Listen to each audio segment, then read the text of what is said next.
Ahí va. Bueno, les decía, hola. Hola, hola a todas y todos. Gracias por poner las cámaras antes que yo te los diga. Esta es la clase número 3 de el curso Derecho Constitucional Económico a cargo de la profesora Sagüez. Son las clases de Sigmund Mourlas. Estamos trabajando coparticipación. Digo todo esto por si algún lunático o lunática en el año 2035 está viendo esto. Tal vez ya no esté aquí entre los de carne y hueso, pero esta estela queda en el éter de la internet. Estos bits, nadie sabe el futuro. Bueno, eh, la clase, y si hoy la va a dar Ari, eh, estamos hablando, profe, estoy sin cámara porque no tengo wifi, no hay problema, no hay problema, Luciana. Eh, Estamos hablando de la coparticipación, ¿se acuerdan? Metidos en un problema histórico que es actual todo el tiempo. Eh, La clase pasada, no me acuerdo de qué hablamos, pero sí me acuerdo que me quedó hablar 10 minutos de Rosas. Y voy a usar esos 10 minutos antes de dejarle a Ari que siga él con la clase que va a partir de 1853 en adelante.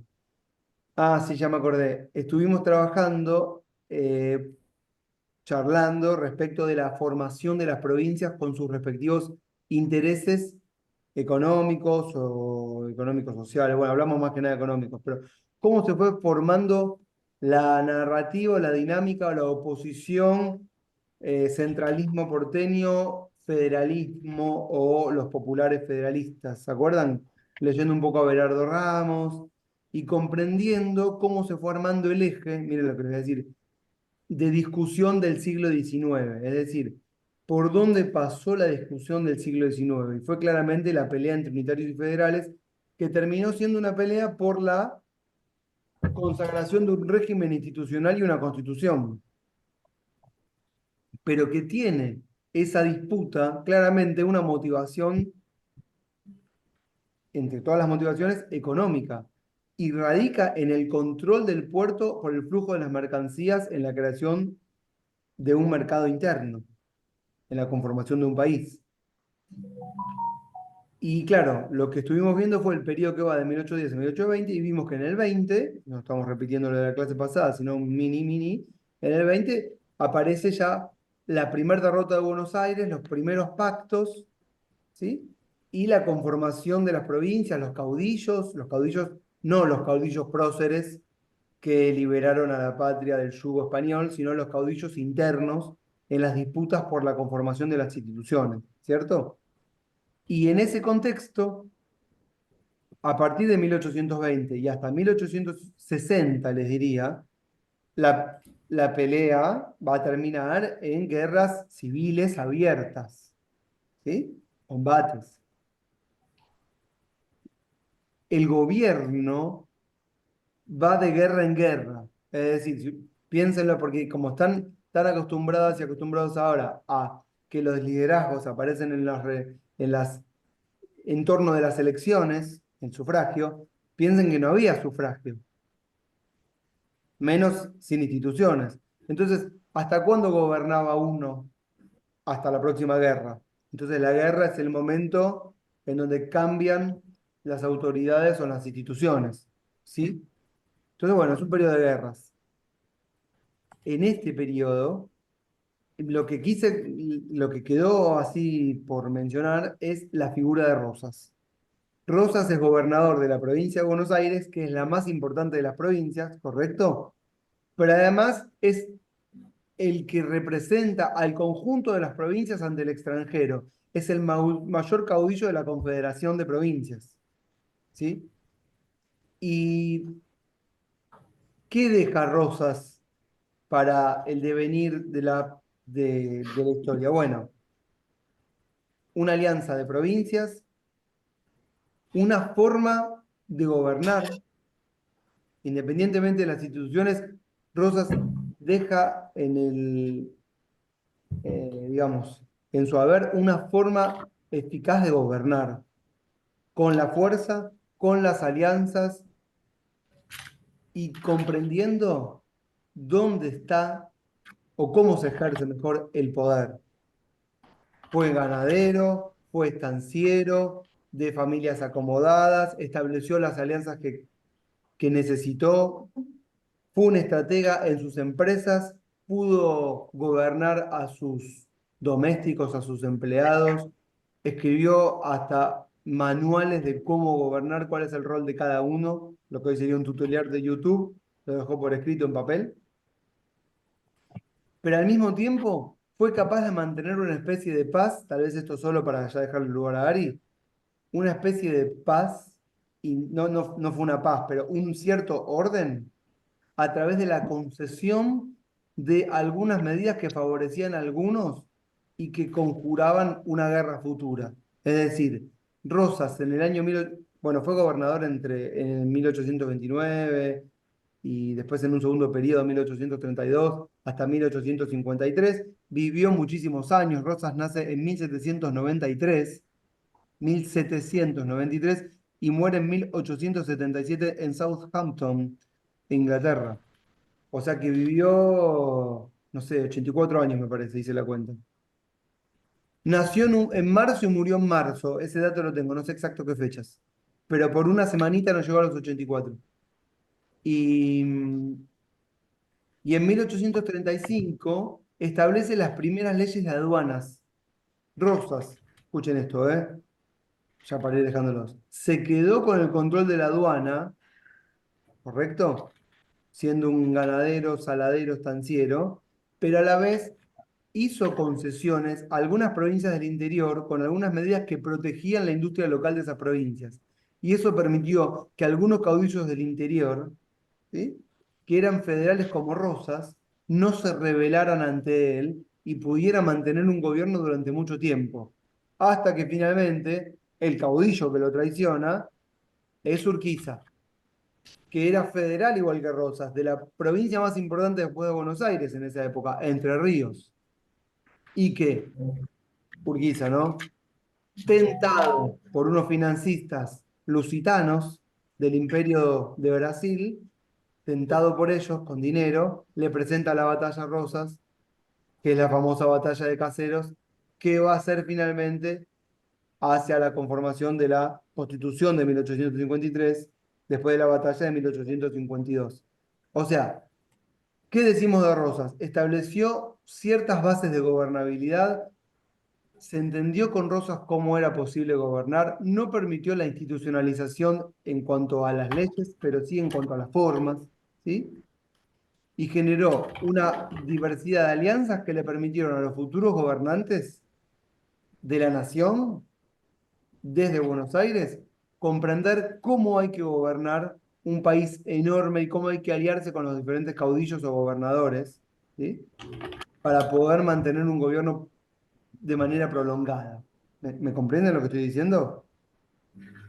Y bueno, después de mucho tiempo, el ejercicio de poder se desgasta, hay otros liderazgos que surgen, y bueno, la guerra fue, vamos a decir, inevitable y continuó. Ari, vos desde dónde retomas, ya no te quiero robar más tiempo, pero ahí dijimos unas palabritas de Rosas para que esto no quede en bache. ¿Sí? Pará, y en cuanto a la coparticipación, en este periodo, nada, cada provincia lo suyo. La provincia de Buenos Aires, el puerto, ¿correcto? Pero como sabía Rosas que controlaba el puerto, fue muy eficaz con la fuerza, perdón, digo una cosa más, Rosas fue muy eficaz con la coerción y la represión interna, creando dos fuerzas muy importantes de represión interna para suprimir cualquier tipo de libertad o de ejercicio de protesta, con la mazorca y con las fuerzas de lo, no me acuerdo, son dos fuerzas, una que es más hacia el interior del país, de las provincias que existían en ese momento, y una la fuerza que fue al interior de la provincia de Buenos Aires, los que iban de rojo punzó, creo que era. Y si no era federal de Rosas, estabas en el horno, ¿correcto? O sea, la fuerza es muy efectiva a la hora de gobernar, claramente, pero no es lo único importante. Eso más las concesiones y las alianzas estratégicas, comerciales, militares y políticas. Rosas, antes de ser político, hombre de la política, fue militar. Y antes de militar, fue un gran empresario. Y así como supo manejar sus empresas, después supo manejar las campañas al desierto, supo controlar a sus discípulos, a sus trabajadores, a sus servidores, y al mismo tiempo supo entonces cómo continuar gobernando un país. Y fue también un aliado de Dorrego hasta que Dorrego, bueno, hizo la suya. Ari, ¿vos te retomabas de acá o cómo? No sé. Qué buena pregunta. Yo preparé un power y la idea es arrancar por el final y volver hacia el origen. No sé cómo va a Soy salir, todo pero esa es la oídos, idea. Ari. Salvo que alguien quiera Eh, preguntar algo de Rosas. No, hay mucha reescritura de Rosas, ¿vieron? Se pone de moda, es malo, es bueno, no tiene estaciones, lo ponemos en un cuadro, es un tirano. Facundo, Sarmiento odia a Rosas, Alberdi odia a Rosas, pero Rosas claramente fue la centralidad del siglo XIX, eso sin lugar a dudas. Dale, Ari. yo lo que agregaría, para que tomen apuntes si quieren, igual esto queda grabado, pero esto me parece que les puede servir a ustedes. ¿Por qué Ezequiel quería necesariamente hablar de Rosas? Porque ya había terminado la clase pasada, terminó la clase y me dijo, no, hay que hablar de Rosas, hay que hablar de Rosas, y ahora arrancó hablando de Rosas. ¿Por qué es importante Rosas? ¿Qué es lo que les debería hacer ruido? Porque es un título. Yo voy a decir un título y después ustedes pueden reflexionar y avanzar por donde quieran. Ezequiel dijo, más o menos literal, bueno, Rosas sentó las bases de la gobernabilidad. ¿Y qué es la gobernabilidad? Bueno, el palo y el consenso. Construyó alianzas con los gobernadores, pero a su vez, bueno, quien no estaba tan de acuerdo con Rosas, bueno, Rosas le hacía reflexionar amablemente o por la fuerza. Entonces, un primer punto acá podríamos pensar a la gobernabilidad a partir de esos dos elementos, a partir de poder controlar los acontecimientos en un territorio. Eso es un título, pero para eso es lo importante de la gobernabilidad. ¿Correcto? Construir alianzas y también tener la variable de el elemento de la coacción para poder imponer también la propia voluntad. ¿Sí? Eso es, entiendo yo, la importancia que nos puede dejar estos 10 minutos que mencioné Ezequiel sobre Rosas.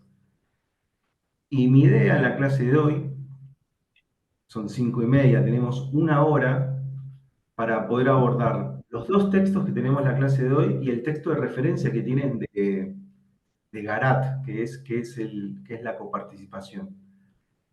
Yo preparé un power para esta clase, así que vos me puedes pasar ser anfitrión, que me gustaría presentar para leer algunas cosas. Ahí te pongo, ¿eh? En inglés se ¿Cómo dice. vienen mientras comparte pantalla, cómo vienen con las lecturas el texto de referencia que les dije, che, de a poquito vayan leyéndolo, que es el de Garat, y el texto de Oslak y de Gibson y Faletti, que era para la clase pasada y la clase de hoy? Así, Ya está, Ari. honestamente. A ver, nadie dice nada, supongo que. Bueno, acá me dice que se está compartiendo. ¿Se ve un power? Como Sí, tengo sí, se una ve. hora y yo ya sé que no vamos a llegar, quiero por lo menos dejar títulos, como para que algo les quede a ustedes. Nosotros deberíamos terminar hoy, allá más o menos, en 1935. Tenemos que ir de 1853 a 1935, pero voy a arrancar, miren lo que presenté en el Power. Ustedes ya saben que es la coparticipación, pero lo voy a repetir nuevamente. Le pregunté a la inteligencia artificial qué es la coparticipación en Argentina. Copy y pegué, esa es la respuesta. Ustedes tienen dos, ¿no? ¿Saben más o menos? ¿Usan ustedes el, el algoritmo de Google o el algoritmo de Microsoft? ¿Lo usan generalmente para estudiar? Sí, supongo que sí, no sé. El que usé yo es el de Microsoft, que se llama Copilot. Le puse, ¿qué es la coparticipación federal argentina? Lo que está en negrita es mío, que me va a ayudar para la clase de hoy. La coparticipación federal es el sistema mediante el cual el gobierno central, o O sea, ahí ya hay un elemento. Es un sistema y hay un gobierno central. Distribuye parte de la recaudación de algunos impuestos nacionales entre las provincias. Estas transferencias se realizan de forma automática y a diario sin necesidad de una autorización previa. El reparto se rige por la Ley de Coparticipación Federal aprobada en 1988. Esa es la última ley vigente que tenemos sobre cómo se organiza este sistema que nos dice la inteligencia artificial, mediante el cual el gobierno central, recién estábamos en 1835 con Rosas, y ahí podríamos decir que no hay gobierno central. Con lo cual, en la clase de hoy, con Oxlack y con Gibson y Faletti, vamos a tratar de explicar cómo llegamos a un gobierno central. Y en la medida en que tenemos un gobierno central, vamos a tener un sistema en el cual se reparten los impuestos entre ese gobierno central y las provincias. ¿Sí? ¿Me siguen? Después todo lo que dice ahí es la ley vigente de 1988 que vamos a llegar en un par de clases. Es más, ustedes supongo que por curiosidad ya chusmearon la Constitución. Está bien, acá me dicen en el 1988 que hay una ley vigente. Y la Constitución, la actual, la reformada después del 94, ¿qué dice?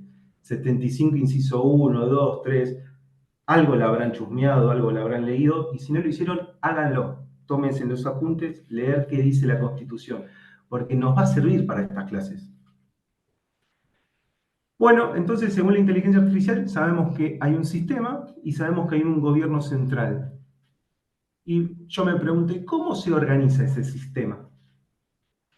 Esto lo dice el texto que tienen como referencia el de Garat, que lo voy a leer y es como que está sacado de contexto.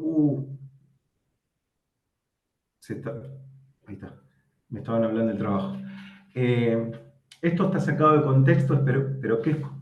Me sirve para hacer la introducción, pero en algún momento esto lo van a volver a leer. ¿Cómo se organiza este sistema de recaudación y distribución de impuestos? Bueno, a partir de una coordinación tributaria en el Estado federal. Nosotros, artículo 1 de la Constitución, somos un Estado republicano representativo federal. Vamos a explicar qué es esto de Estado federal, pero en principio, a partir de una coordinación tributaria. ¿Qué es esto de una coordinación? ¿Qué es la coordinación tributaria? Bueno, ahí está. Muevo esta pantallita, ahí se ve mejor. Ahí está lo que dice el autor a partir de la coordinación tributaria entre las unidades nacionales y subnacionales del Estado federal. Leo, lento, para que me sigan, pero lo tienen ahí. Como señala bien Albert Rovira Mola, catedrático barcelonés, la coordinación es el conjunto de técnicas que tienden a armonizar las estructuras, las actuaciones y los intereses de los sistemas fiscales del Estado. Son términos que seguramente nadie está entendiendo qué estoy diciendo con esto, pero en principio vamos a tenerlo ahí como referencia. La coordinación se daría a partir de la armonización de las estructuras, las actuaciones y los intereses de los sistemas fiscales del Estado. ¿Y explica qué? Ahora dice, ¿qué entiendo yo por cada término? Aludo a las estructuras porque la coordinación ha de ser, en primer lugar, normativa, o sea, el texto constitucional, la ley vigente. Menciono las actuaciones porque la coordinación ha de existir también en la aplicación del sistema fiscal por la respectiva administración. O sea, las actuaciones vendrían a ser las motivaciones y las decisiones. Cuando dice la respectiva administración, nosotros lo podríamos pensar por lo que acaba de decir recién Ezequiel. Las motivaciones y los intereses de las diferentes provincias a lo largo del siglo XIX para tener o no tener un pacto federal, ¿correcto? Y poder coordinarse entre las diferentes administraciones esta recaudación centralizada y distribución de los impuestos. Y finalmente, y miren la palabra que utiliza, en colaboración o cooperación con las demás. Las administraciones provinciales en colaboración o cooperación entre ellas y la administración centralizada federal. ¿Me siguen? ¿Me siguen lo que estoy tratando de plantear? ¿Me hacen así? ¿Me siguen? Bueno, y me refiero a los intereses porque estos intereses deben ser comunes y no contrapuestos. Profe, Sí, disculpe, una compañera me dijo que se le salió y si la puede agregar de vuelta, si la puede aceptar. ahí lo hace Ezequiel. Y, Gracias. es- y espoleo lo que dice. Ari, ah, ah, yo no puedo porque estás vos como host. listo, acá estoy. Y miren lo que dice finalmente el autor, cuando ya explicó qué es la coordinación. Bueno, la falta de coordinación, esto lo tendría que haber puesto al revés, pero bueno, la falta de coordinación adecuada contribuye, junto a la falta de acuerdo sobre el ejercicio de las competencias concurrentes no tributarias, a la rémora en el dictado de una ley convenio de coparticipación y al proceso de desfederalización evidente en que se encuentra la Argentina. Esto es como le estoy expoliando el final de la película. Arranco diciendo para el autor cómo sería la coordinación para una estructura federal y después digo, che, después de todo lo que dije, mira, acá en Argentina no hubo acuerdo y hay un proceso de federalización evidente en que se encuentra la Argentina. Quizás, miren esto, es siempre en palabras del autor, quizás si no tenemos aún un nuevo sistema jurídico infraconstitucional, ley convenio, y ahí anoten en sus apuntes, ley convenio, ahí apareció por primera vez que es una ley convenio, que en algún momento ya vamos a llegar, y la categoriza como un sistema jurídico infraconstitucional, o sea, está por debajo de la jerarquía. Ustedes saben que la jerarquía de normas, saben lo que es el peldaño de jerarquía constitucional, evidentemente este está por debajo, pero está por encima de las leyes federales, si algo recuerdan de la clase de supremacía constitucional. Sigo, si no tenemos aún un nuevo sistema jurídico infraconstitucional, esta famosa ley convenio de coparticipación federal, se debe a que las estructuras, actuaciones e intereses, todo lo que dijo anteriormente, no han podido coordinarse adecuadamente y lo que es peor, hasta exhiben síntomas de claro deslizamientos desde la no concretada coparticipación hacia un mero sistema de transferencias. Paso. Entonces, ¿para qué vamos a leer Oslak y Gibson y Faletti? ¿O para qué les damos a leer ahora Gibson y Faletti?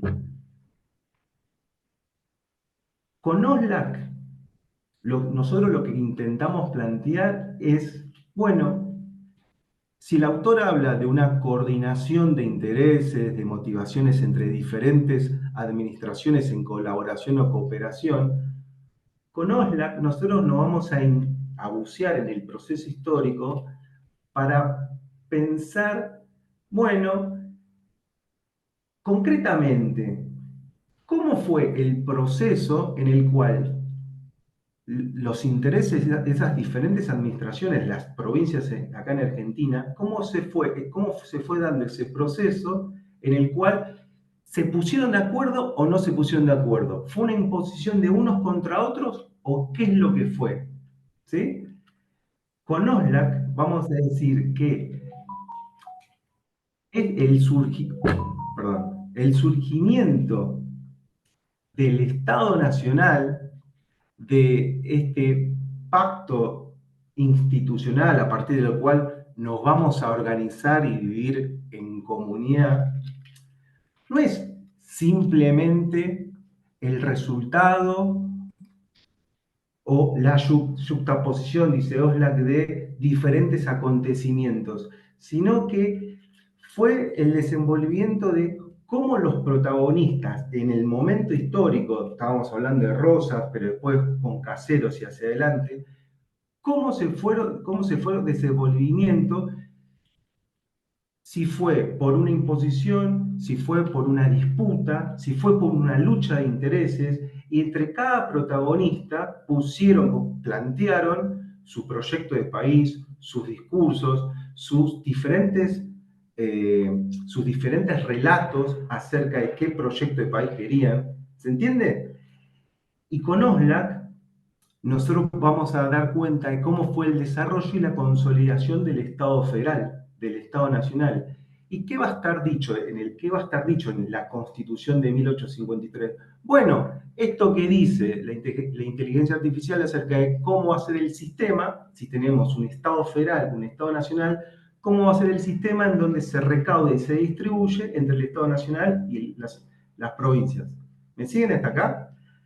Dicho todo esto, vamos a leer la Constitución de 1853 a ver si encontramos algo acerca de cómo se organizaba institucionalmente este reparto. Paso a la filmina.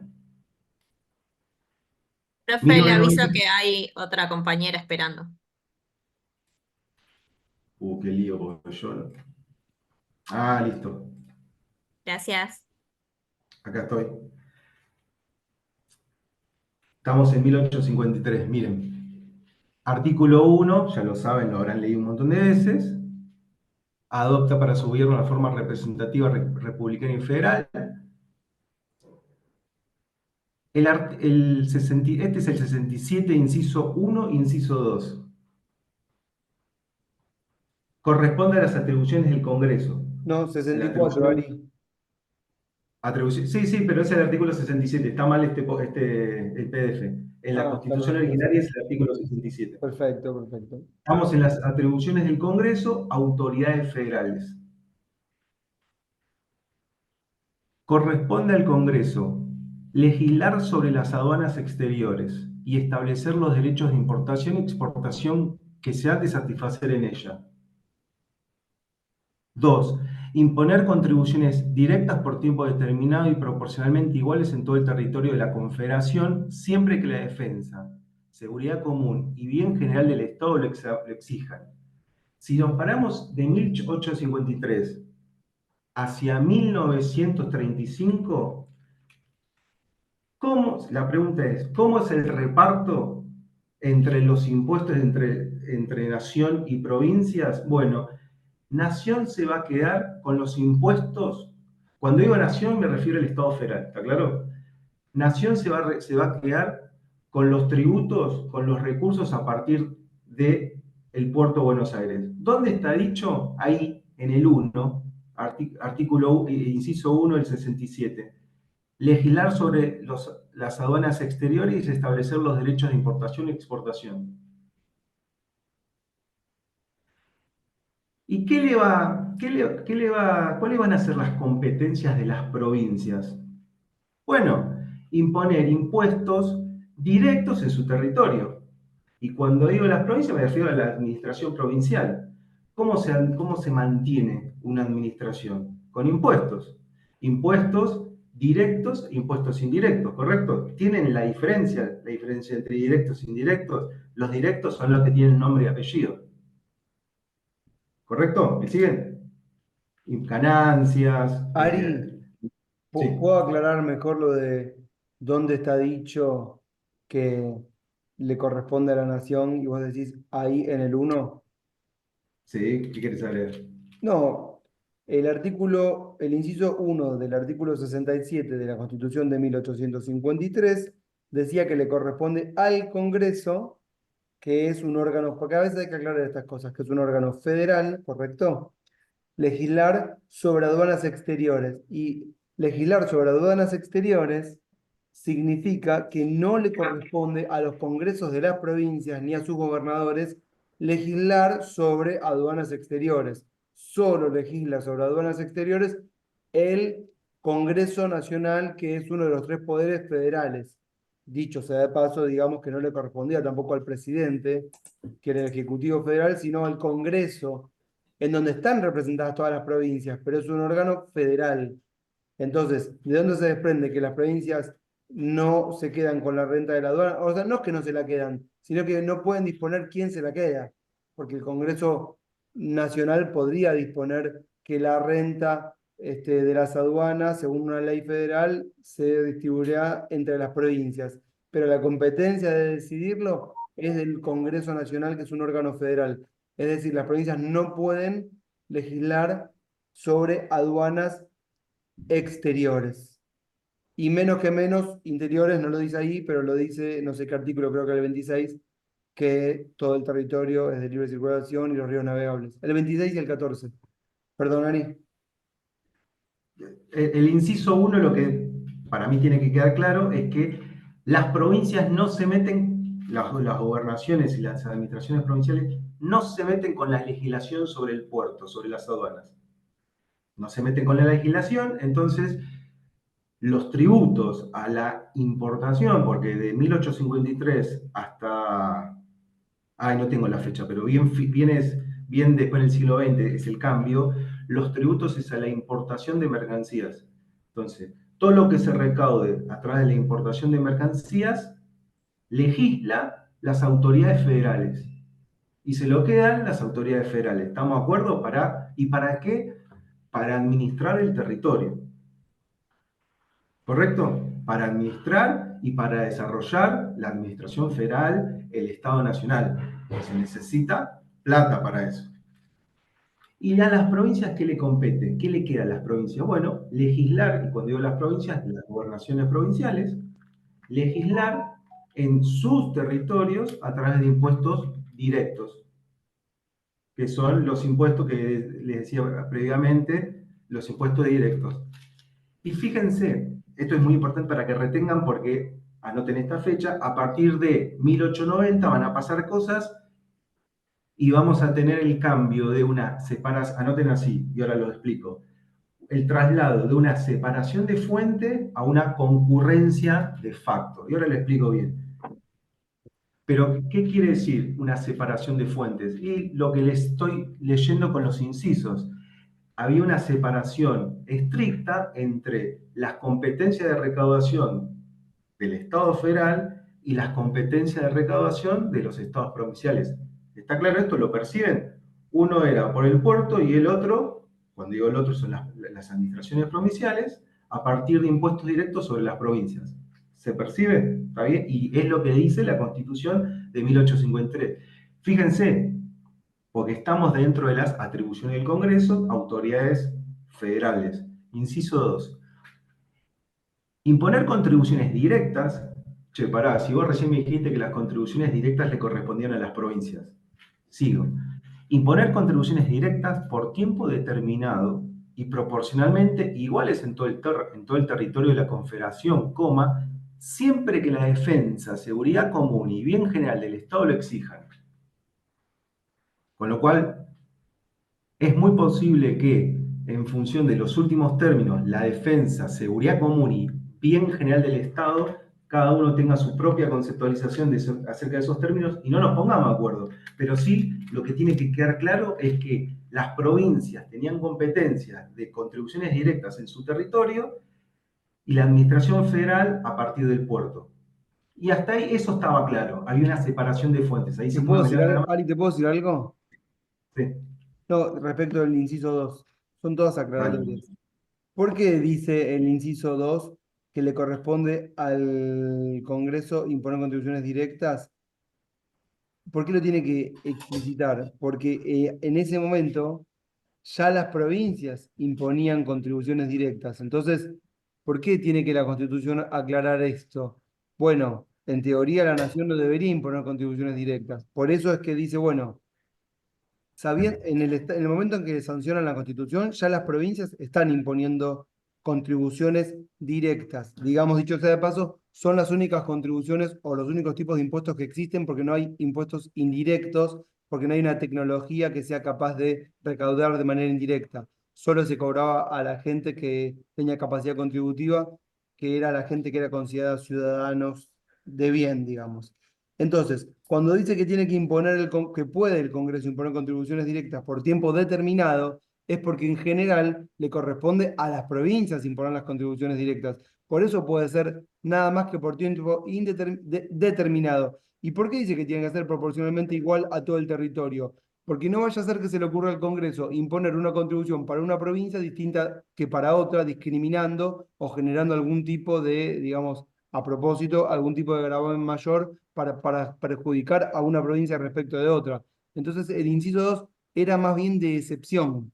El uno era la regla y el 2 es, y tal vez el Congreso puede imponer alguna contribución directa, pero por un tiempo X, y igual para todo el territorio. Vamos a decir, caso de guerra, guerra externa, en eso están pensando. Pero si no, no le corresponde al Congreso, le corresponde a las provincias, ¿correcto? Eso lo quería aclarar porque no se desprende específicamente del, del articulado.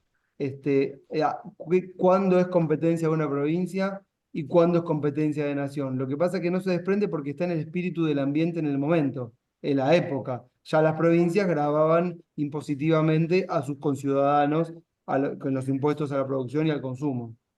No sé si se fue claro. Mientras hablaba, pasó un perro, me la metió en el brazo. Perdón, chao. No, está bien. Unos ejemplos, él decía, impuestos directos internos a la producción y al consumo de, no sé, bebidas alcohólicas, de lo que sea, a las provincias. De las provincias, consumo impuestos internos. Y en momentos excepcionales, el inciso 2 lo deja abierto. En momentos excepcionales de seguridad común y bien general del Estado lo exijan. De 1853 a 1890 nos guiamos, no. La organización está definida por esta separación de fuentes. Y no hay problemas entre Estado central o Estado federal y los estados provinciales. Cada uno tiene sus competencias y recauda por lo que estamos diciendo hasta ahora.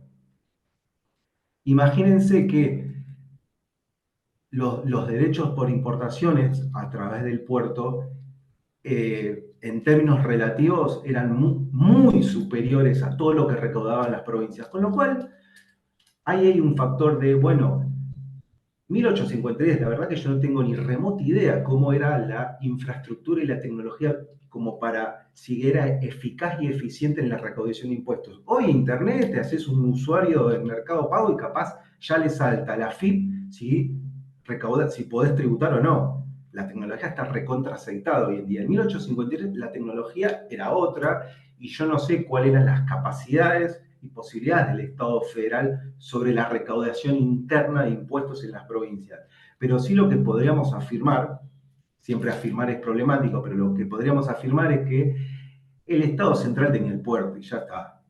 Entonces, si vos tenés el puerto, no te vas a estar preocupando por otras formas de extraer los recursos, porque con los impuestos del puerto te alcanza y te sobra. Y las provincias, los impuestos internos. Ahora, en 1890, título no voy a desarrollar, pero pasan cosas. ¿Alguien sabe qué pasa en 1890? Voy a pasar a este dibujito. ¿Puede ser la campaña del desierto? Perdón, ¿quién habló? Yo, Ramiro. La campaña del presidente Roca. La campaña del desierto termina, termina con el gobierno de Avellaneda en 1779, que es lo que 1879. 1879. 1779 no existía el Estado Nacional, no existía nada. ¿No? 1879, en la presidencia de Avellaneda, Roca dirige la expansión de la frontera y la campaña al desierto, que no era desierto, sino que era territorio, y bueno, le pusieron desierto Sí, es un para desierto. decir que ahí no había nadie, correcto. Pero 1879, estamos, 11 años. sí, 15 años, pero está bien. En 1890, Revolución del Parque, ¿no? Revolución del Parque, correcto, pero es posterior, sería como una consecuencia de la Revolución del Pero Parque. déjame que yo le corrija a Ramiro, pero para todos en realidad. 1880 es el año en donde comienza, vamos a decir, no Voy a formalmente, decir. pero sí, en la materialidad, el Estado tal cual lo conocemos con la presidencia de Roca. Entonces, 1890 son 10 años después del ejercicio de esa presidencia. O sea, en 1880 ya no hay amenazas internas al orden institucional federal. Entonces, eh, entre 1860 y 1880 son 20 años de consagración de las instituciones federales respecto de cualquier tipo de orden provincial que le quiera rivalizar. En 1890, ahora Ari va a explicar ya las nuevas dinámicas que tienen que ver con las crisis externas de un país. Ese país existe en 1880 y su primer gran crisis como país, si quieren, 1890. Dale, Ari. Sí, igual me interesa. El texto de Gibson y Faletti intenta explicar por qué tenemos Estado federal y hacia ahí voy, pero quiero que esto por lo menos que quede claro. Che, institucionalmente, constitucionalmente, ¿qué está dicho desde 1853 a 1935? Arranco por ahí y después voy a ir para atrás. Eso es por el comentario que hizo Ezequiel. Ya nos conocemos, yo sé por qué me dice eso. Pero 1890 hay una crisis económica originada acá en Argentina. Las hacemos saltar la banca de Londres, imagínense que fue grosa, y eso hace que los precios de los commodities, o sea, de las mercancías que nosotros exportamos, bajen de precio. Y baja la demanda internacional de esas mercancías que exportamos. Es la crisis de 1890. ¿Sí? ¿Qué era, Ari, ¿Y lo que cuál es el? exportábamos? ¿Eh? ¿Qué exportábamos?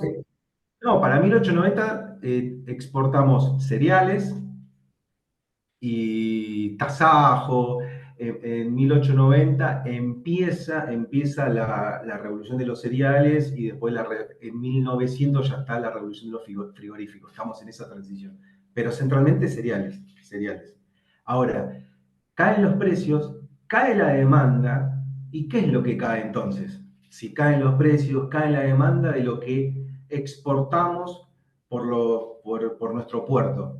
Cae la posibilidad de compra de los argentinos. Y si cae la posibilidad de compra, porque caen las exportaciones, cae la posibilidad de las importaciones, ¿qué es lo que cae? Los tributos del Estado federal, que estaba recontra claro en el inciso 1 de que le correspondía legislar al Estado federal. ¿Me siguen? Entonces, si hay algo que les tiene que quedar que les tiene que quedar así haciendo ruido, es que la administración es más fácil cuando hay plata que cuando no la hay. Por lo tanto, cuando hay problemas de plata en 1890, el Estado federal se topa con la situación y ahora, ¿qué hacemos? ¿Cómo recaudamos tributos? Y ahí, como no estaba, como no estaba claro, vuelvo al inciso 2, no es que no estaba claro, estaba la puerta abierta de la posibilidad de imponer contribuciones directas del Estado federal. Ahí, a partir de 1890, el Estado federal incipientemente empieza a establecer contribuciones directas en el territorio interno. Y lo que le correspondía y lo hacía de forma exclusiva a las provincias, también lo empieza a hacer el Estado federal. Y de la separación de fuentes que menciona el autor, que les había dicho anteriormente, ahora pasamos a una doble imposición. ¿Qué significa una doble imposición? Bueno, que tal vez, invento, un individuo en Entre Ríos pagaba tributos por el consumo de una bebida alcohólica y también pagaba tributos por el consumo de esa bebida alcohólica en el Estado Nacional. Había una doble imposición. ¿Se entiende? Por una cuestión de que había que sacar de algún lado los recursos necesarios para la administración federal. Y de 1890 hasta 1935, vuelvo al dibujito, estamos en ese momento de doble, doble imposición.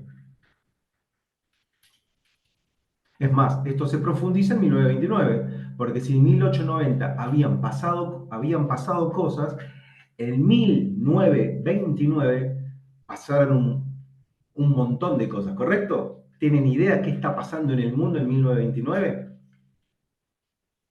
No sé si vieron alguna vez, si ya cursaron historia contemporánea o qué, pero se La ubican. Gran ¿No? Depresión. Claro, la Gran Depresión es consecuencia de la crisis, el crack de Wall Street de 1929. Claro.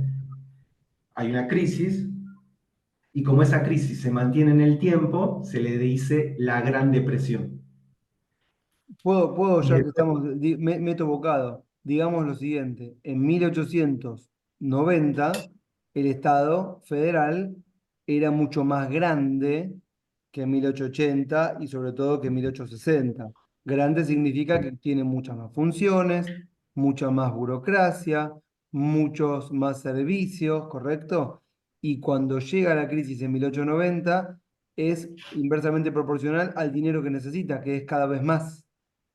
Y hacia 1929 ya hemos pasado por la Primera Guerra Mundial. O sea que son aún más las funciones del Estado, ¿correcto? Más las empresas nuevas que van apareciendo del Estado, mayores capas sociales se integran, mayor es la planificación de la economía, aunque los discursos no hablen de planificación de economía. Entonces, el, este, la necesidad del gobierno de financiarse, que podría ser temporal según el inciso 2 del artículo 67 de la Constitución de 1853, ahora es una necesidad que es permanente. Y por eso se va planteando el terreno para lo que Ari va a contar, no sé si vas a contarlo ahora, Ari, o cuándo, de lo que empieza a pasar en 1935. Quiero decir eso y después vuelvo para atrás, pero como por lo menos para yo decir, listo, llegamos a 1935, que es el objetivo de esta clase. Además, como decía Ana María, o Ana, no sé, Ana, ¿cómo te dice? Ana o Ana María te dicen. Está bien.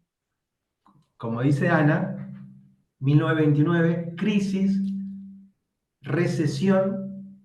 Una recesión es la caída del PIB que se mantiene durante 6 meses, y cuando eso no levanta, como le dicen en economía, la Gran Depresión, que es la Gran Depresión norteamericana a partir de 1933. ¿Qué es lo que estaba pasando en Estados Unidos y en el mundo? ¿Cuál era la visión? Bueno, que espontáneamente los mercados iban a encontrar el equilibrio. ¿Alguna vez escucharon de esto? Los equilibrios de mercados parten de que hay situaciones externas a la economía. Por ejemplo, una crisis externa sería esta, la de 1929. Entonces hay un mercado de trabajo que está en equilibrio. Oferta y demanda de trabajadores encuentran en el mercado trabajo y hay equilibrio. Pero cuando hay factores externos que alteran ese equilibrio, bueno, hasta 1933 se creía en que esos equilibrios era cuestión de dejarlos estar, que iban a volver automáticamente por las fuerzas espontáneas del mercado. ¿Sí? ¿Se entiende lo que estoy diciendo? Y se creía eso, hasta que con la Gran Depresión, bueno, empezaron a cuestionarse esas ideas. Y empezó un tipo que se llamaba Keynes a decir, mira, todo bien con la espontaneidad de los mercados, pero si nosotros no ayudamos a los agentes económicos, no van a volver al equilibrio. ¿Y qué decía Keynes? Che, acá hay una gran depresión. Necesitamos la intervención del Estado que ayude a los agentes económicos y hace un empujoncito para volver al equilibrio. Lo estoy sintetizando bruscamente, pero esa es la idea central de Keynes. La intervención del Estado para volver al equilibrio. Eso es lo que dice Keynes. Y en esa nueva visión o cosmovisión, bueno, el Estado empieza a tener un rol central. Un rol central en cuanto a la participación como agente económico y a la planificación de la economía. Y en esa nueva visión en el mundo, bueno, en Argentina somos parte de ese mundo, nos entendemos a partir de ese mundo, y acá en Argentina también empezamos a pensar, pero me parece que conviene tener de forma centralizada este sistema de coordinación, de cooperación, o este sistema de recaudación de impuestos y su distribución.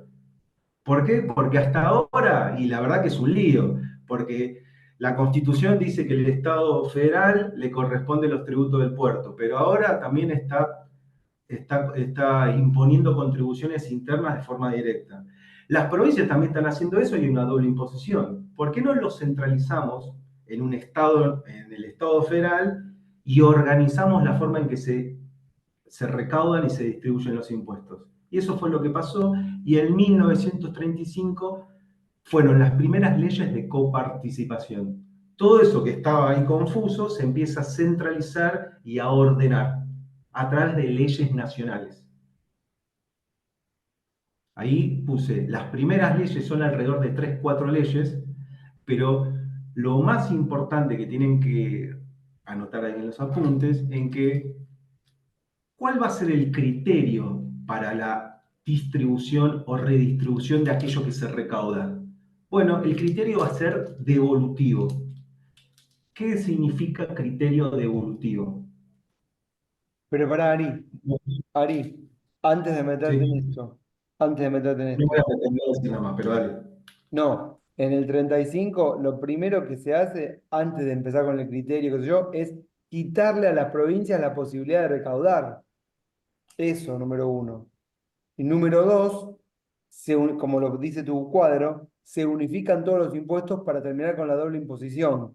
Y a partir de esta doble medida, que se le quita a las provincias la capacidad de recaudar y que se unifican todos los impuestos para que no queden dobles imposiciones, aparece este problema que vos estás planteando. Y ahí sí, dale.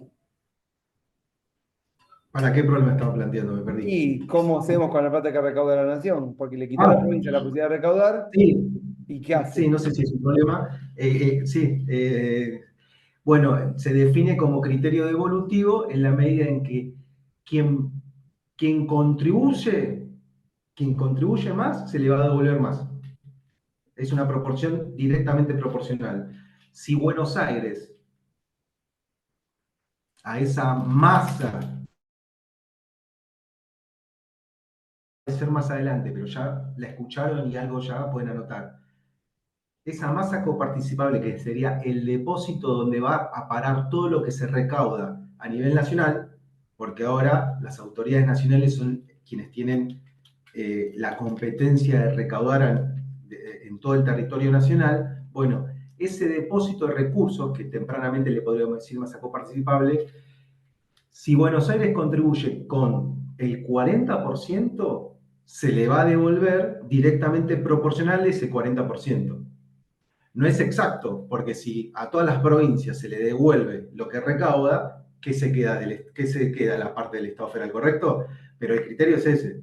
No va a haber una redistribución en términos de pensar, bueno, acá lo que importa es construir un proyecto nacional y federal en donde se den posibilidades de desarrollo a todas las provincias por igual. Y si vos, territorio X, es un territorio donde hay recursos naturales y donde hay grandes posibilidades de desarrollo y recaudás por 40, bueno, se te puede devolver 20 para darle las posibilidades a otros territorios que no tienen esa suerte natural, por así decirlo. ¿Se entiende lo pongo en ejemplo? Si Buenos Aires recauda 40, bueno, se le puede devolver 30 para darle a territorios del norte que no son Buenos Aires y que no tienen los factores productivos de Buenos Aires. ¿Se entiende con ese ejemplo? Igual, Ari, yo te puedo decir algo, para mí, Sí. que es importante, es como hay que pensar cómo fue pensada en el 35. En el 35 las leyes nacen para ordenar. O sea, Por y eso, entonces esa idea que estás planteando que fue a futuro, todavía no estaba en el ideario del momento. no estoy diciendo que esto, lo estoy diciendo para diferenciarlo del criterio devolutivo, para que quede Claro, claro lo devolutivo. y para No mí, está pensado claro, en la distribución. no, y lo que pasó fue que como vos pusiste el ejemplo, una persona está pagando dos veces por el mismo consumo, no sé de lo que, por ejemplo que diste, claro, aparece la cuestión de si vamos a ordenarlo y solo la nación lo va a recaudar, lo recauda una sola vez y lo reparte en dos. Lo mismo que antes el ciudadano pagaba dos, ahora lo paga una vez y la repartición la hace la nación entre nación y provincia. Pero la provincia no deja de percibir eso que percibía. Lo único que hace la nación es ordenarlo para que el habitante, el contribuyente, lo pague una sola vez por ese único consumo y la repartición que ya se estaba produciendo de hecho, recaudando la administración provincial por un lado y la administración nacional por el otro lado, sea recaudado una sola vez y sea una repartición que se haga administrativamente por parte de la nación. Entonces la devolución tiene sentido porque era solamente ordenar lo que estaba pasando sin pensar ningún tipo de otra manipulación con ese dinero. Entonces no es que la nación pensaba con qué me quedo, era ordenar lo que ya pasaba. ¿Correcto? Y así es que nace el único criterio que podía ser posible. Era lo que efectivamente pasaba. Solo que en vez de que pague dos veces lo mismo, perdón que insista, lo recauda nación y lo divide la nación. Dice, toma, acá te recaudé tu parte, Entre Ríos, Córdoba, La Rioja, yo me quedo con la mía. Lo que nunca hizo Nación fue repartir la distribución de los recursos de la aduana, que siempre quedaron en favor de la Nación. Lo metí como una postilla. Bueno, perdón, Ani, quería decir que, porque es No, importante, está bien. me quedé pensando, esto lo pensé ahora, cómo se pensó en la época, que no es lo mismo como lo pensamos ahora. Bueno, ya está. Igual, un Sí. poco, Buenos Aires no está de acuerdo con el actual criterio, creo. Provincia de Buenos Aires, ¿no? ¿Cuál te referís? ¿En 1935 o el actual No, el 2024? actual ahora, digo, actual ahora. Claro. Sí, no sé, sí. Creo que En algún prefiere momento, una de 1935. en algún momento vamos a llegar a la actualidad. Eh, Habría que ver cómo era la forma de recaudación y distribución en Buenos Aires de 1935. Lo que también agregué acá, que también lo menciona en el texto, miren, como antecedente, nada más. Porque si de 1890 a 1935 la situación estaba desordenada porque no estaba claro, che, la provincia tenía sus impuestos directos, Estado federal entonces ahora empezó a tener sus impuestos indirectos, y en 1929 hay un primer antecedente, hay un fallo muy importante, que es el antecedente de una empresa en Buenos Aires, ahí tiene el nombre, la Sociedad Anónima Mataldi Simón Limitada. Les cuento rápidamente. Más o menos lo que está diciendo esta empresa es, che, judicializa la cuestión porque le estaban cobrando dos veces el mismo impuesto, que es la situación que dijimos que pasaba de 1890 a 1935. Y judicializa la cuestión. ¿Y cuál es la respuesta de la Corte? Porque ustedes perciben, ¿no? Que no, si nosotros leemos la Constitución de 1853, no es que estaba recontra claro qué competencia le correspondía a cada uno. ¿Estamos de acuerdo con eso? Entonces, ¿qué es lo que dice la Corte? A ver si tengo... lo voy a leer. Lee todo que está La espectacular, parte que, estaba leyendo, muy bueno, ¿eh? la parte que está subrayada es lo que agregué yo como para que usted, lo más importante, pero lo leo todo. Eh, en este litigio, en esta causa, la sociedad anónima impugnó la inconstitucionalidad de un impuesto provincial que se le había cobrado. La cuestión central era si los impuestos internos, tanto nacionales como provinciales, se excluyen mutuamente o pueden coexistir dentro del régimen impositivo de la Constitución. Estamos en 1927 y estamos con la doble imposición y, che, ¿esto conviven? O si vos me cobrás a nivel provincial, no me puedes cobrar a nivel federal. Esa es la cuestión. Y se judicializa esta empresa, la defensa, los argumentos de la empresa va a decir eso, che, si me lo cobras provincial, no me lo podés cobrar de forma federal. Las razones que da la Corte y la respuesta que da la Corte. La impugnación de inconstitucionalidad formulada por la empresa actora a la ley impositiva de que se trata se funda, en primer término y en general, en la improcedencia de los impuestos internos provinciales cuando recaen sobre materias gravadas por el impuesto interno establecido por la nación, ejercicio de sus facultades constitucionales. ¿Se entiende ahí lo que está subrayado? La empresa está diciendo, che, hay doble imposición. Y a su vez, la defensa de la demandada sostiene, la defensa de la demandada, ¿quién es? Los argumentos que va a dar el Estado federal.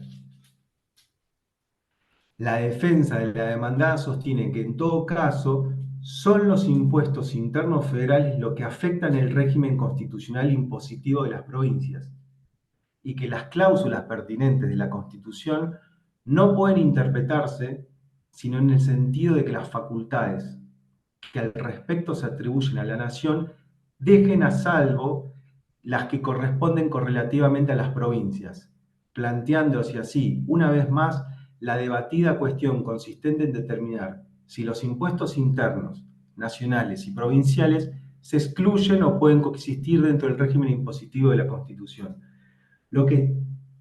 Ahora yo voy a leer otras partes que subrayé, pero no estaba claro si coexistían la normatividad de 1890 a 1935. No es que hubo un acuerdo entre nación y provincia.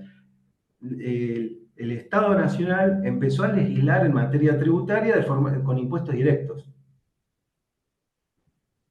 Sigo. Ahí habla de los antecedentes jurisprudenciales de la Corte. Los antecedentes de doctrina y jurisprudencia sobre la cuestión propuesta deciden que, en general, los tributos indirectos al consumo interno, o sea, los impuestos aludidos, pueden ser constitucionalmente establecidos por la nación y por las provincias en ejercicio de facultades concurrentes. O sea, la Corte ahora está hablando de, al parecer lo que dice la Corte es que facultades concurrentes es válido. Y sin óbice alguno determinado por incompatibilidades de orden institucional. Es válido y es compatible con lo que dice el texto de la Constitución de 1853. El poder impositivo del gobierno central a este respecto, así como la potestad concurrente de los estados para establecer los mismos gravámenes sobre la misma materia imponible, dice la Corte, se ha derivado de la inteligencia atribuida a la cláusula del artículo 4 de la Constitución. La Corte dice, para argumentar de que no es incompatible la doble imposición de fuentes, yo interpreto el artículo 4 de la Constitución Nacional, dice la Corte, que dice, de las demás contribuciones que equitativa, lo voy a leer porque lo tengo acá, porque eso ya está recortado. El artículo 4 del 53 dice, el gobierno federal provee a los gastos de la nación con los fondos del Tesoro Nacional, formado del producto de derechos de importación y exportación de las aduanas, del de la venta o locación de tierras de propiedad nacional de la renta de correos, de las demás contribuciones que equitativa y proporcionalmente a la población imponga el Congreso General. ¿Se entiende lo que está diciendo? El artículo 4 habla de las fuentes de las fuentes del gobierno federal, de las fuentes de los gastos del gobierno federal. Menciona algunos, que están claros, ahí habla de la importación y exportación de las aduanas, y acá aparecen los términos de las contribuciones que equitativa y proporcionalmente a la población imponga el Congreso General. Y de ahí se toma la Corte para convalidar en 1927 la concurrencia de fuentes. Leído el artículo 4, sigo con el fallo de la Corte. ¿Me siguen hasta acá? ¿Se va entendiendo lo que está pasando en 1927? Sí. Bueno, dice, lo que estoy diciendo, dice la Corte, se deriva de la inteligencia atribuida, o sea, lo que interpreto yo, del artículo 4 de la Constitución Nacional, que dice, de las demás contribuciones que equitativa y proporcionalmente a la población imponga el Congreso General, lo que leímos, cierro comillas, de la Constitución, sigue con la Corte, y esto en negrita es mío, interpretándose por consideraciones de orden jurídico y fundamento de carácter económico, que si bien dicha cláusula no encierra una delegación de poder expreso a favor de la nación, contiene la facultad implícita de crear y percibir los referidos impuestos federales al consumo. Sigo con lo que dice en negrita y después lo explico. Que la facultad constitucional de la nación relativa a este impuesto, sea cual fuera de amplitud que se le asigne, no tiene, sin embargo, los caracteres de exclusividad con que se han acordado otros, tales como los referentes a la organización tributaria aduanera, derechos de importación y de exportación, renta correos. ¿Qué está diciendo ahí la Corte? Está diciendo que no es algo exclusivo como explícitamente dice que es exclusivo del Estado federal lo referente a la organización aduanera, derechos de importación y de exportación, no es exclusivo el tema de los impuestos directos. y como no es exclusivo, abre la posibilidad para que recaude y sea competencia tanto de las provincias como del Estado federal. Sigo. Debiendo deducirse en consecuencia que las provincias conservan al respecto virtuales facultades impositivas y pueden ejercitarlas en concurrencia con la de la nación, dentro del alcance y las limitaciones determinadas por la ley fundamental. ¿Se entiende? Es el primer antecedente, 1927, pero la Corte está convalidando la doble imposición de fuentes.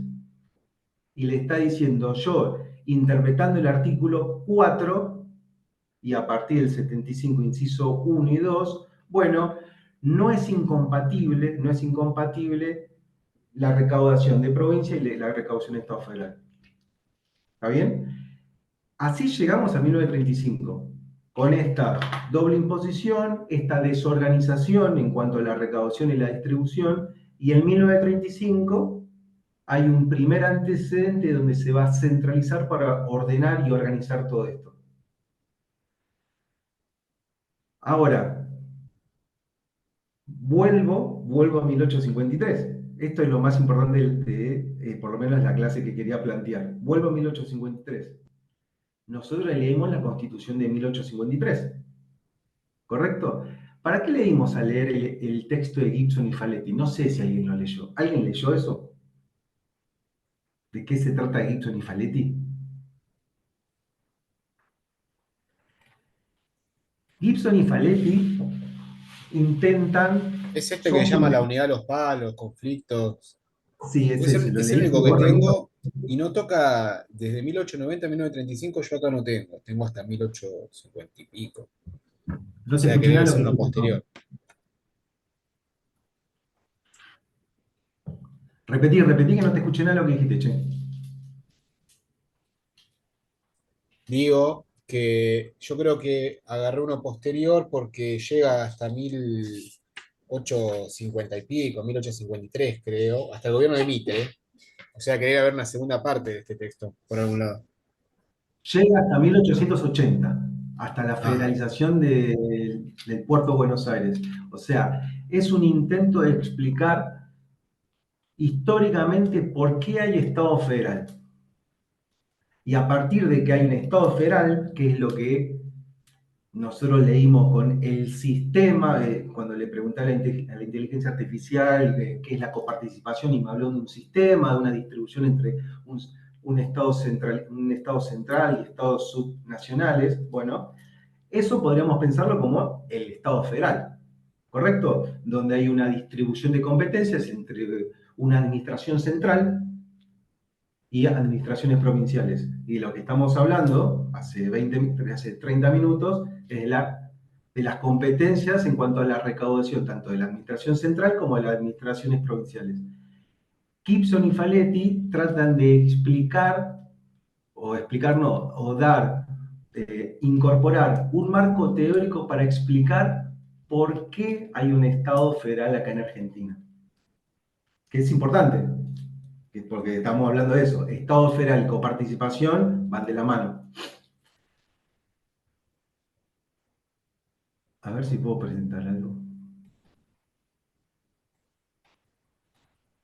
¿Se acuerdan que con lo primero que yo le leí, bueno, es la tesis, que esta debe ser, es una mirada clásica, es el consenso acerca de la coordinación entre los diferentes estados provinciales.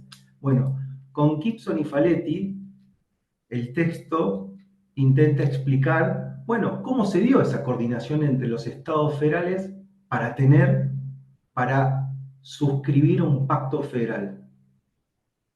Si se dieron a través de rivalidades entre los estados provinciales o las rivalidades entre los estados provinciales y el Estado federal. Eso trata de explicar Gibson y Faletti. No es que hubo un pacto, ustedes saben, ¿no? Que el 1853 es el proceso constituyente argentino, ¿correcto? Donde ahí las provincias se ponen de acuerdo y firman un texto escrito que le decimos constitución, ¿no? Bueno, ponerse de acuerdo es como podríamos cuestionarlo, Porque si en estas primeras dos clases, del único que hablamos fue del conflicto entre las provincias. El conflicto entre las provincias por el puerto de Buenos Aires, recién hablamos de Rosas, entonces podríamos pensar cómo se pusieron de acuerdo, cuáles fueron las conflictividades entre las diferentes provincias para tener Estado Federal de 1853. Y con el texto de 1853 tampoco decimos mucho. Ahí lo complementan con Oslak para ver cómo se consolida ese Estado federal. ¿Qué es lo que, desde dónde van a partir los autores? De un marco general que desarrolla el federalismo. El federalismo, como marco teórico, está pensado por un autor que lo tiene en el texto, que es Riquet. Y Riquet hace una conceptualización, una como cualquier otra, acerca de, bueno, cuáles son las motivaciones de los estados partes de una posible federación para sumarse a un estado federal. ¿Se entiende la pregunta que estoy haciendo? Esto, no sé si ustedes tuvieron historia contemporánea, pero está pensado en 1787, que es la Constitución norteamericana, que es el antecedente del federalismo, y que nosotros, como América Latina y en Argentina, incorporamos el Estado federal. Es un título, vos encima no te va a gustar lo que voy a decir, pero para que ustedes sintéticamente entiendan que el federalismo es una forma de organizar el poder en función de un territorio y de distribuir las competencias entre un Estado central, un Estado federal, y las provincias. Básicamente a eso llamamos federalismo como concepto, como concepto. Y después, en algún momento también lo vamos a desarrollar, pero, che, si en la Constitución, ¿dónde está dicho esto de el federalismo y la distribución de competencias entre el Estado federal y las provincias? Bueno, anoten, lean la Constitución y después lo charlamos en otro momento, pero artículos 121, 122, 123.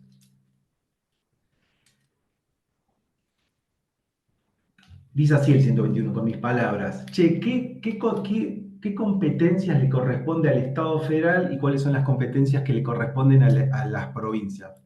Bueno, las competencias que le corresponden al Estado federal son las que van a estar dichas en la Constitución Nacional. Fácil.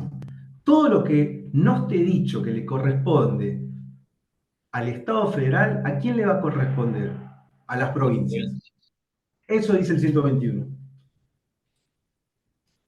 Y podrían agregar, che, y bueno, ¿cuáles son las competencias de las autoridades federales? Que son tres, ya saben: Congreso, Legislativo, Ejecutivo, Judicial. Bueno, lo podrían agregar ahí, que las competencias del Congreso, recién la estábamos leyendo, es en el artículo 75, las competencias del Ejecutivo están por el 99, y las competencias del Poder Judicial Nacional, Federal, no es lo mismo, pero en nuestra clase va a ser lo mismo. Cuando yo me refiero a federal y nacional, están en el 116, 117. Todo lo que no está dicho ahí le va a corresponder a las provincias. Así vamos a entender al federalismo, como la forma de distribuir las competencias entre un Estado nacional y los estados provinciales, y que están protegidas constitucionalmente, que están dichas en la Constitución. Eso en términos clásicos, en términos formales, qué es el federalismo y dónde está dicho en la Constitución. Ahora, con el texto que tienen para leer ustedes, vamos a tratar de explicar cómo llegamos al Estado Federal de 1853 y a eso que leemos en el artículo 121 a 123. ¿Se entiende cuál es la intención de ese texto? Y los autores parten por el inicio. Che, ¿y cuál es la conceptualización clásica del federalismo? La que dice Riquet y que está pensado desde Estados Unidos para Estados Unidos. Y los autores dicen, para pensar el origen del federalismo, no nos sirve esto. ¿Por qué? Porque la Argentina tiene otro contexto histórico, porque lo que estaba pasando en Estados Unidos en 1775, 1787, no es lo que está pasando en Argentina y en América Latina. Por lo tanto, no vamos a rechazar el marco teórico de Riquet, sino que vamos a incorporar un nuevo marco teórico para explicar el origen del federalismo en Argentina. De eso se trata el texto. ¿Qué dice Riquet? Bueno, ¿por qué hay un pacto federal? ¿Tienen idea más o menos de la historia norteamericana? Porque es difícil hablar de esto si más o menos no tienen un orden de acontecimientos en Estados Unidos. ¿Alguien tiene una idea? No, no, es que sí, es difícil. Vos sí mantener. Son y No, 27. ya sé, 7:26. ¿Por Quiero qué no se lo terminar. planteamos para que lo lean para la vez que viene si lo podemos desarrollar? Sí, no sé si lo desarrollamos, pero te empiezo a tirar títulos.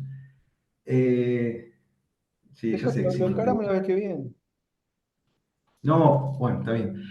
Eh, Antes del Estado federal en Norteamérica, no hay Estado federal, hay una confederación de estados. Cada estado, cada colonia norteamericana se administra su territorio y no se mete con las competencias de otra colonia norteamericana. Había 13 colonias, Nueva York, las Carolinas, Connecticut, y ninguna se metía con, con la gobernabilidad de la otra colonia. Básicamente así lo quiero decir.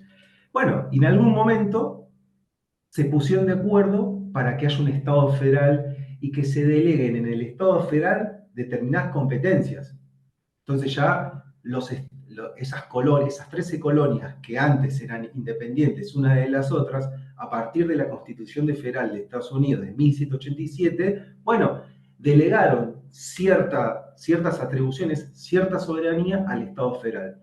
Entonces Ricker dice, bueno, 2 minutos, con esto cierro. Evidentemente había un interés común para que haya un interés común a todas las colonias para formar parte de ese Estado federal. ¿Y cuál era el interés común? Bueno, había un conflicto bélico. Eso era el interés común de las 13 colonias, porque desde 1775 a 1789 era la guerra, eran las batallas por la independencia de las 13 colonias norteamericanas frente a Inglaterra. ¿Sí? Lo pueden googlear la historia de Estados Unidos, pero accedieron voluntariamente las 13 colonias, esta es la palabra clave, accedieron voluntariamente y con acuerdo a constituir un pacto federal y un Estado federal, donde cada colonia, que antes era independiente una de la otra, ahora se iban a constituir en un Estado federal e iban a delegar, cada colonia iba a delegar atribuciones a un Estado federal. ¿Sí? Eso nos dice Riquet del origen del federalismo. Y Gibson y Faletti dicen, che, esto no está pasando en Argentina. Acá el problema del federalismo no es tanto las disputas o las rivalidades entre los estados provinciales y un orden federal, sino lo que está pasando acá es que las provincias, no lo dice así, pero se están matando unas con las otras, porque hay conflictividad, porque hay conflicto por el puerto, está la liga unitaria, está la liga federal, están las batallas. Entonces, para pensar el origen del federalismo, hay que pensar qué está pasando con la conflictividad entre las provincias. Y ahí incorporan un eje de conflictividad vertical, que es el que conceptualiza Ricker, entre los estados provinciales y el Estado federal, y un eje horizontal, la conflictividad entre las provincias. Cómo las provincias resuelven sus conflictos y a partir de ese desenvolvimiento de los conflictos entre las provincias, cómo se constituye el Estado federal. Bueno, 6:30. Por eso le vamos a leer el texto de Gibson y Faletti, porque de lo que estamos hablando cuando hablamos de coparticipación, evidentemente estamos hablando de una forma, institucionalmente hablando, de, bueno, cómo nos organizamos en un territorio con administraciones centralizadas, federales y administraciones provinciales, y cómo se recauda y se distribuye todos esos recursos. Pero cuando hablamos de coparticipación, es necesario tener las bases de un Estado federal y qué es el federalismo. Y por eso le damos Gibson y Faletti, para sumar el origen del federalismo acá en Argentina y en América Latina. Pero igual está limitado en Argentina. ¿Sí? No le dije nada a Gibson y Faletti, solamente una introducción para que lean el texto. Es necesario que lean el texto. Y cuando lean el texto de Gibson y Faletti, van a entender, si es que no lo leyeron todavía, el texto de Oslak. Porque que tengamos constitución en 1853 no significa que la constitución es la vigente, se tiene que consolidar y penetrar en todo el territorio la fuerza del Estado Nacional. ¿Sí? Bueno, 6:30, yo ya sé que Sigman quiere que me calle, así que termino acá. La clase que viene, seguramente Ezequiel me va a hacer hablar de esto que quedó, pero traten de leer estos textos como para arrancar con las preguntas y seguir con el siglo XX. Porque es como decía Juan Manuel, en algún momento tenemos que llegar a todo esto, bueno, ¿y cómo estamos ahora? Porque ya leyeron la Constitución del 94, ya saben que nos regimos por la ley del 88 y deben tener muchas preguntas. Tenemos que llegar ahí. ¿Alguna duda? Siendo 6:30, ¿alguna pregunta? No, profe. No, no. Más yo no. Saca el power, así te los ves.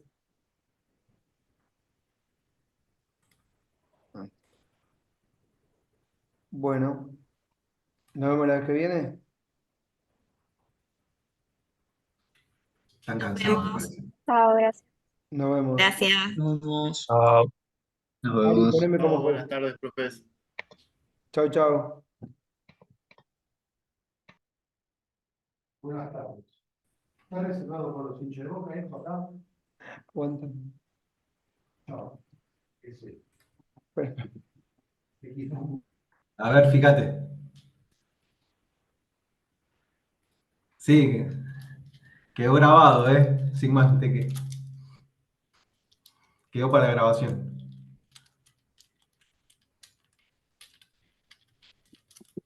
¿Me pusiste como host? Se está grabando.